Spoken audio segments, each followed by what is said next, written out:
प्यारे विद्यार्थियों, एक बार पुनः आपका मेरे YouTube चैनल विज्ञान हर घर बने पाठशाला में स्वागत है। पिछले वीडियो में हमने पाठ 6 उत्तक शुरू किया था, ठीक है, जिसमें हमने पादप उत्तक पढ़े थे। पादप उत्तक के अंतर्गत हमने विविजोतक उत्तक पढ़े थे, जिसमें हमने शीर्ष विविजोतक उत्तक क्या होते हैं, पार्श्व विविजोतक उत्तक क्या होते हैं, अंतर्विष्ट विविजोतक उत्तक क्या होते हैं, वो भी पढ़े थे और समझे थे। उसके बाद हमने शुरू किए थे दूसरे जो पादप उत्तक होते हैं, स्थायी उत्तक यानी परमानेंट टिश्यू। उसमें से हमने पहला शुरू किया था सरल स्थायी उत्तक, ठीक है, जिसमें हमने पहला पेरेन्काइमा पढ़ लिया था। आज हमें दूसरा पढ़ना है कोलेनकाइमा उत्तक, ठीक है बच्चों। तो चलिए बिना किसी विलंब से हम इसको शुरू करते हैं। इसको कहा जाता है हिंदी में स्थूल कोण उत्तक या कोलेनकाइमा उत्तक टिश्यू। इस उत्तक की कोशिकाएं क्या होती है, केंद्र युक्त होती है, यानी जितने भी कोशिकाएं इस उत्तक में होती है उनमें केंद्र होता है, वो लंबी होती है और अंडाकार या बहुभुजी होती है, ठीक है। उसकी भुजाएं बहुत होती है, जीवित होती है और उनमें रसदानियां भी होती है, ठीक है। और इनमें क्या होता है, हरित लवक होता है, एक भित्ति में किनारों पर सेलुलोज से होने वाले स्थूल होते हैं। इनमें अंतरकोशिकीय स्थान बहुत कम होता है। यह उत्तक पौधों के नए भागों में पाया जाता है, ठीक है। यह विशेषकर तने के एपिडर्मिस के नीचे और पर्णवृंत लीफिट्यूल्स यानी पुष्पवृंत पेडिकल और पुष्पांजलि वृंत यानी पेडिकल पर पाया जाता है, लेकिन जड़ों में यह बिल्कुल नहीं पाया जाता। कौन सा? Collenchyma tissue. अब इसके कार्य क्या क्या हैं, चलिए देख लेते हैं। कोलेनकाइमा क्या क्या कार्य करता है। नंबर 1, यह पौधों को यांत्रिक सहायता प्रदान करता है, ठीक है बच्चों। नंबर 2, यह हरित लव, जैसे मैंने बताया इसमें हरित लव होता है, तो यह भोजन के निर्माण में सहायता करता है, ठीक है बच्चों। तो सरल स्थायी उत्तक का तीसरा उत्तक है आपका स्क्लेरेनकाइमा या दृढ़ उत्तक। चलिए इसको शुरू करते हैं। यह उत्तक क्या होता है, कोशिकाएं, इस उत्तक की कोशिकाएं होती है मृत, लंबी होती हैं, संकरी होती हैं और दोनों सिरों से नुकीली होती हैं, और इसमें जीव द्रव्य बिल्कुल नहीं होता। और इसकी कोशिका भित्ति क्या होती है, लिग्निन से बनी होती है। ये ध्यान रखना आपकी, इसकी जो कोशिकाएं होती हैं भित्ति, कोशिका भित्ति बनी होती है लिग्निन, और ये भित्तियाँ इतनी मोटी होती हैं कि कोशिका के भीतर कोई आंतरिक स्थान नहीं रहता है। अब इसमें क्या होता है बेटिए, पेरिसाइकिल यानी यह कॉर्टेक्स पेरिसाइकिल संवहन बंडल में पाया जाता है। अब ये दृढ़ उत्तक क्या करते हैं, पौधों में दृढ़ता प्रदान करते हैं, मजबूती प्रदान करते हैं। पौधों के तनों में, पत्तियों की सिराओं में और फलों तथा बीजों के बीजावरण, जो बीज के बाहरी खोल होता है ना उसको, और नारियल के बाहरी रेशेदार छिलके में पाए जाते हैं। तो ये क्या करता है, पौधों को दृढ़ता, मजबूती प्रदान करता है। जिन पौधों में फाइबर उत्पन्न होता है, रेशा उत्पन्न होता है, उनमें यह उत्तक प्रचुर मात्रा में पाया जाता है। तो यह उत्तक, दृढ़ उत्तक जो है सबसे ज़्यादा पाया जाता है उन पौधों में जिनमें फाइबर बनता है, ठीक है बच्चों। अब इसके भी कार्य देख लेते हैं हम दृढ़ उत्तक के यानी स्क्लेरेनकाइमा टिश्यू के। नंबर 1, यह पौधों को यांत्रिक सहारा देता है। नंबर 2, यह पौधों के आंतरिक भागों की रक्षा करता है, ठीक है। और नंबर 3, पौधों के बाह्य पत्तों में रक्षात्मक आवरण का कार्य करता है। और नंबर 4, यह पौधों को क्या करता है, यह पौधों को सामर्थ्य, दृढ़ता और लचीलापन देता है, जो मैंने पहले बता दिया आपको। ये देखिए, आप चित्र में देखिए, जैसे मैंने बताया आपको चित्र बी में है कोलेनकाइमा, ए में है आपके स्क्लेरेनकाइमा। तो ये है बी में, ये भी आपके कोलेनकाइमा है। इसकी बाहरी भित्ति मोटी होती है, केंद्रक होते हैं, आपको बताया रसधानियाँ भी होती है और कोशिका भित्ति भी होती है। इसके बाद ये था आपका अनुप्रस्थ काट, ठीक है।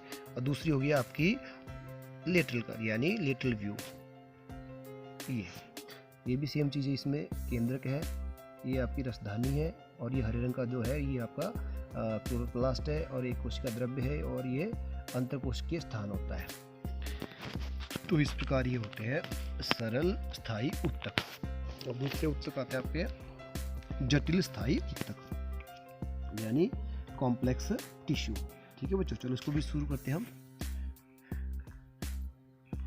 अब 2 या 2 से अधिक प्रकार की कोशिकाओं से बने ऊतक जटिल स्थायी ऊतक कहलाते हैं। 2 या 2 से अधिक प्रकार की कोशिकाओं से बने स्थायी ऊतक को हम क्या कहते हैं? जटिल स्थायी ऊतक या कॉम्प्लेक्स परमानेंट टिश्यू कहा जाता है। ये एक इकाई के रूप में एक साथ कार्य करते हैं।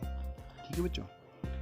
और ये क्या करते हैं? जल, खनिज, लवणों तथा खाद्य पदार्थों के विभिन्न अंगों तक पहुंचाते हैं। ये ट्रांसपोर्टेशन का काम भी करते हैं। इन पदार्थों को एक पार्ट से दूसरे पार्ट तक पहुंचाते हैं। ये भी मुख्यतः 2 प्रकार के होते हैं। Number 1 xylem, number 2 phloem. अब आप सबको पता है जाइलम क्या कार्य करता है, फ्लोएम क्या करता है। पौधों में जड़ों से पत्तियों तक पानी कौन पहुंचाता है? जाइलम।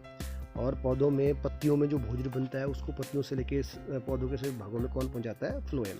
तो चलिए थोड़ा डिटेल में पढ़ लेते हैं इसको। अब जाइलम, जैसे मैंने बताया जाइलम का कार्य क्या हुआ, यह ऊतक पौधों के जड़ों तने में पाया जाता है। इसके चालन ऊतक भी कहते हैं, यानी इसको कंडक्टिंग टिश्यू कहा जाता है। इसको चालन ऊतक कहा जाता है जाइलम को। ये प्रश्न भी बन सकता है आपका 1 नंबर का कि पौधों का चालन ऊतक किसे कहा जाता है? तो जाइलम को पौधों का चालन ऊतक कहा जाता है। और यह 4 प्रकार का होता है। वहिनिकाएं यानी ट्रैकिड्स, दूसरा होता है आपका वाहिकाएं यानी वेसल्स, तीसरा होता है आपका जाइलम तंतु यानी जाइलम फाइबर्स, चौथा होता है आपका जाइलम ऊतक यानी जाइलम पेरेन्काइमा। Xylem parenchyma. तो अब इनको थोड़ा थोड़ा एक बार पढ़ लेते हैं। पहला है ट्रैकिड्स यानी वाहिनिकाएं। अब वाहिनिकाएं क्या होती है? इनकी कोशिका क्या होती है? लंबी होती है, जीव द्रव्य रहित होती है और दोनों के सिरे नुकीले तथा मृत होती है। ठीक है। और इनकी कोशिका भित्ति मोटी स्थूलित होती है और यह पौधों को प्राथमिक एवं द्वितीयक जाइलम दोनों में पाई जाती है। ठीक है बच्चों। अब इसका स्ट्रक्चर भी एक बार देख लेते हैं। ये है इसका स्ट्रक्चर। ये होते हैं ट्रैकिड्स।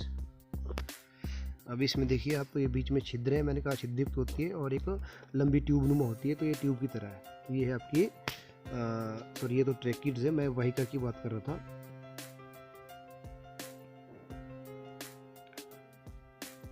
ये वाहिका है, ये आपकी इस तरह से होती है। चलिए दोबारा ऊपर चलते हैं।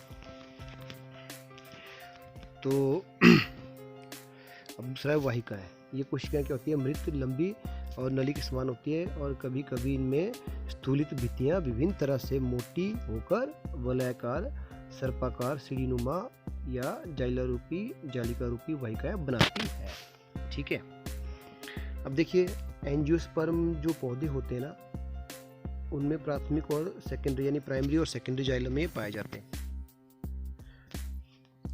और ये पौधों की जड़ से जल तथा खनिज लवण को पत्ती तक पहुंचाते हैं। कौन? वाहिकाएं। उसके बाद आपका आता है जाइलम फाइबर्स। अब जाइलम तंतु क्या होते हैं? ये लंबे होते हैं, शंकु रूप में होते हैं तथा स्थूलित भित्ति वाले मृत कोशिका से बने होते हैं। ठीक है।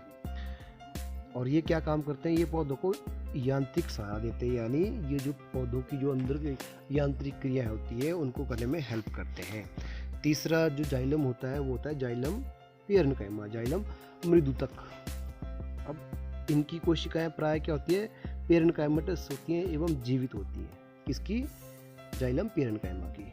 और ये क्या करता है? भोजन के संग्रहण का कार्य करता है। उम्मीद कर रहा हूँ बच्चों आपको यह समझ भी आ रहा होगा और काफ़ी इंटरेस्टिंग है। जहाँ आपको दिक्कत लगी वहाँ पॉज करके दोबारा रिवाइज कर सकते हैं, दोबारा पढ़ सकते हैं रिवाइंड करके वीडियो को। और जो जाइलम मृतक होता है यह क्या करता है? पानी की ओर पार्श्वीय संवहन में मदद करता है। अब ये देखिए, ये है आपका जाइलम, ये आपके जाइलम है ये वाला। तो इसमें है ना ट्यूब जैसी, ट्यूब वाली बनी है। तो इस तरह से इसका जाइलम का स्ट्रक्चर होता है। अब जाइलम की जो मैंने बताया स्ट्रक्चर, ये जाइलम पहला आपका ट्रैकिड्स है। ठीक है। दूसरा आपका वाहिका है और तीसरा आपका जाइलम पेरेन्काइमा है, जो मैं अभी पढ़ाया आपको। तो इस तरह से इनके चित्र होते हैं, इस तरह से इनकी आकृतियां बनी रहती हैं। अब दूसरा है फ्लोएम। तो जाइलम के कार्य लग गया पता आपको? जाइलम क्या करता है? जाइलम जो है पानी को जड़ों से पौधों की पत्तियों तक पहुंचाता है, सभी भागों तक पहुंचाता है। अब दूसरा मेन कार्य क्या है? फ्लोएम। दूसरा उत्तर है हमारा फ्लोएम। अब फ्लोएम भी जाइलम की भांति पौधों की जड़, तना तथा पत्तियों में पाया जाता है। ठीक है, और यह पत्तियों में तैयार भोज्य पदार्थों को पौधों के विभिन्न भागों में पहुंचाता है, जो मैंने आपको पहले ही बताया। तो दोनों के कार्य आपको मालूम होने चाहिए, जाइलम और फ्लोएम के। जाइलम पानी के लिए मेन होता है, तरल पदार्थों के लिए, तरल चीज़ों के लिए, खनिज लवणों के लिए, जबकि फ्लोएम आपके भोजन के लिए होता है। तो ये भी 4 प्रकार का होता है, चालनी नालिकाएँ यानी सीव ट्यूब्स, दूसरा होता है सहकोशिकाएँ यानी कंपेनियन सेल्स, तीसरा होता है आपका फ्लोएम फाइबर्स, चौथा होता है आपका फ्लोएम पेरेन्काइमा। चलिए इनको भी 1 बाय 1 देख लेते हैं फटाफट। पहला है चालनी कोशिकाएँ या सीव ट्यूब्स। देखिए ये लंबी होती हैं, बेलनाकार होती हैं, छिद्रित होती हैं, यानी इनकी जो कोशिका भित्ति उसमें छिद्र होते हैं, और 2 कोशिकाओं की विभाजन भित्ति छिद्रयुक्त होती है, इनको चालनी पट्टी कहते हैं। ठीक है, तो ये हुआ आपके चालनी नलिकाएं। दूसरा है आपका सहकोशिकाएं यानी कंपेनियन सेल। ये क्या करते हैं, ये चालनी कोशिकाओं के पार्श्व मार्ग में स्थित होती है। प्रत्येक सहकोशिका लंबी एवं जीवित होती है, जिससे केंद्रक एवं जीव द्रव्य होता है। अब ये क्या काम करता है, भोजन पदार्थ के संवहन में सहायता करता है। चलिए तीसरा पढ़ते हैं। तीसरा है आपका फ्लोएम तंतु। अब ये क्या होते हैं, ये लंबे होते हैं, स्क्लेरेनकाइमेटस होते हैं, और ये यांत्रिक सहारा प्रदान करते हैं। आगे होता है आपका फ्लोएम मृदुलक। तो ये आपका सह कोशिकाएं होती हैं। ओके, इसके बाद होता है आपका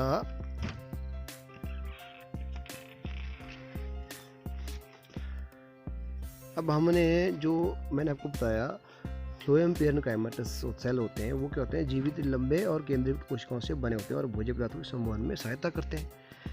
अब उसके बाद वार्षिक बने जिनको बोलते हैं एनुअल रिंग, यानी आपने देखा होगा जो आप पेड़ काटते हो, पेड़ के अंदर जो है लाल रंग का गोला गोला जैसा बना होता है, यानी हम बोलते हैं कि लकड़ी बड़ी मजबूत है, तो वो होते हैं एनुअल रिंग्स, इनको कहा जाता है वार्षिक रिंग। ये कैसे बनते हैं, जैसे जितनी जो है पौधे की या पेड़ की उम्र होती रहती है, बढ़ता रहता है, पुराना होता रहता है, उतने इसके रिंग बनते रहते हैं, यानी वो दर्शाता है पेड़ की मजबूती को। ठीक है, उसके बाद कॉर्क होती है। कॉर्क क्या होती है, जो पेड़ पौधे की सबसे बाहरी आउटर लेयर होती है, यानी छाल, प्रोटेक्टिव लेयर, उसको बोला जाता है कॉर्क। और कॉर्क बनी होती है आपकी सुबेरिन नामक रासायनिक पदार्थ से, सुबेरिन से बनी होती है कॉर्क। ठीक है, इसके बाद होता है आपका सेकेंडरी ग्रोथ। तो जब कॉर्क आपकी जो कैम्बियम होता है, कॉर्क कैम्बियम की क्रियाशीलता के कारण जो आपकी सेकेंडरी ग्रोथ होती है वो होती है पौधों में। ठीक है, तो कैम्बियम और कैम्बियम की क्रियाशीलता के कारण ही जो स्तंभ या जड़ के सब होते हैं, एक्स्ट्रा स्टेलर होते हैं भागों में, यानी जो पौधों की जो तना होता है वो मोटा रहता है, मोटा होता रहता है, उसकी मोटाई बढ़ती रहती है, उसको कहा जाता है द्वितीयकीय वृद्धि। तो वो होती है आपकी कैम्बियम, कॉर्क कैम्बियम के कारण। ठीक है, तो इस प्रकार जो है आपके पादप उत्तक पूरे होते हैं, और मैं उम्मीद करता हूँ आप सभी बच्चों को पादप उत्तक पूरी अच्छी तरह समझ आए होंगे। पादप उत्तक हमने बताया आपको मुख्यतः 2 तरह के होते हैं पादप उत्तक। एक होता है आपका विभज्योतक उत्तक, दूसरा होता है आपका स्थायी उत्तक। तो विभज्योतक उत्तक होते हैं मेरिस्टेमेटिक टिश्यू, और स्थायी उत्तक होते हैं आपके परमानेंट टिश्यू। तो यहाँ तक आपने पढ़ा। मैं उम्मीद करता हूँ आपको सभी बच्चों को ये समझ आया होगा वीडियो, और अच्छा लगा होगा। तो चलिए बच्चों, आज के वीडियो को यहीं ख़त्म करते हैं।